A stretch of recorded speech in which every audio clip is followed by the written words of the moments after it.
Peace. If you had asked me over a year ago, did I think that I would ever be on an HBO Max show with the amazing Carla Hall, a foodie show at that, talking about my culture with friends and family? I would have said yes, because that was around the time that we filmed the episode. So I knew that there was a lot more filming that needed to be done around the world, so it might take a while. Yet, if you had asked me 8 months ago if I thought the same thing was possible, circumstances might have casted a little bit of doubt. I hadn't heard anything from anyone in a while, and some of my other projects had fallen through due to the strike. I didn't rush to my social media to clout chase by spoiling the rollout.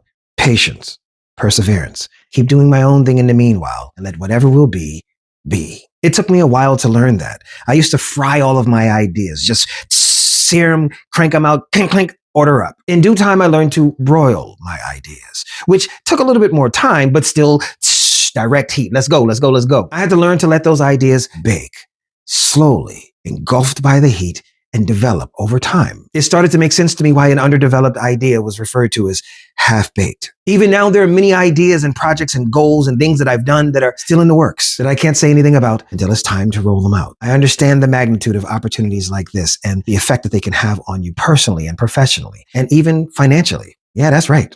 Yesterday's price is not today's price. But I am still, at heart, a humble baker. And so from one foodie to another, even though you do put sugar on your grits, thank you, Carla. Thank you. We out here.